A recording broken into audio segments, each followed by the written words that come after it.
1. Benteng Toloku.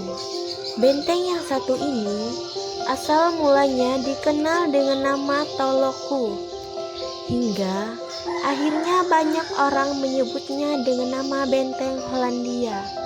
Benteng peninggalan bangsa Portugis di Indonesia ini dibangun pada tahun 1540 oleh Francisco Serrao, seorang panglima Portugis.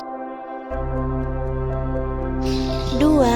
Benteng Orange. Benteng Orange ini dulunya adalah sebuah peninggalan dari bangsa Portugis yang dihuni oleh orang-orang Melayu.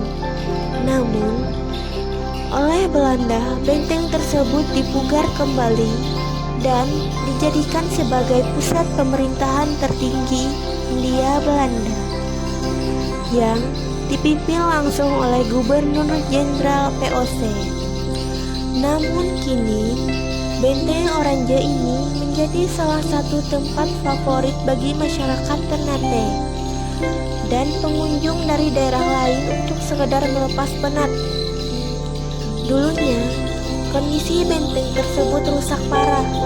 Setelah mengalami revitalisasi oleh pemerintah setempat, maka Benteng Orange ini kembali menjadi salah satu tempat menarik di Ternate yang banyak dikunjungi pada hari libur dan musim liburan.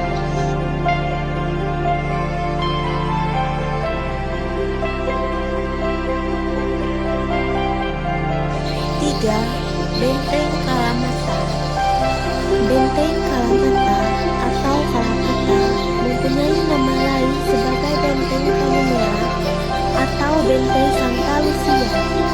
Peninggalan bangsa Portugis ini dibangun menggunakan bebatuan sungai, batu kapur, dan juga batu karang, dan mempunyai arsitektur yang sangat indah. Benteng ini didirikan pada tahun 1540 oleh Panglima Portugis, yaitu Francisco Serrao. Fungsi didirikannya benteng ini untuk menghadapi serangan dari bangsa Spanyol dari Rom dan Tidore. 4. Penjara Tua Kema. Sebuah penjara bekas yang dibuat oleh bangsa Portugis berlokasi di Desa Kema 3, Kecamatan Kema, Minahasa Utara.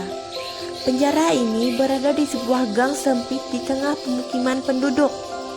Ketika sampai ke penjara ini, nuansa putih sangat dominan mulai dari pintu masuk hingga memasuki bangunan penjara. Ketika memasuki bangunan utama penjara, pengunjung akan merasakan udara sedikit berbeda, dari mulai agak dingin sampai membuat bulu kuduk merinding. Konon, penjara ini dulunya merupakan tempat penghukuman bagi warga dan tentara yang melakukan kesalahan. Bentuk dari penjara itu dibuat sendiri menyerupai gudang dengan ukuran 10 kali 7,5 meter dengan tinggi mencapai 4 meter, bahkan ada yang setinggi 7,25 meter apabila dihitung dengan menggunakan atap. Selain di Maluku dan Minahasa, Portugis juga memiliki peninggalannya di ibu kota Jakarta, tepatnya di Jakarta Utara. Peninggalan bangsa Portugis ini bernama Gereja Tugu. Di depan gereja terdapat tulisan tahun 1748. Dalam catatan sejarah, dulunya bangsa Portugis dibawa sebagai tahanan oleh Belanda dari Pulau Malaka. Selanjutnya, mereka melakukan ibadah di Gereja Sion yang letaknya di daerah kota. Namun, karena merasa tidak bebas, para leluhur Tugu pun melarikan diri ke kampung Tugu yang dulunya masih terdapat rawa dan hutan. Atas inisiatif atau ide dari seorang pendeta, maka dibangunlah sebuah gereja untuk pertama kalinya pada tahun 1678.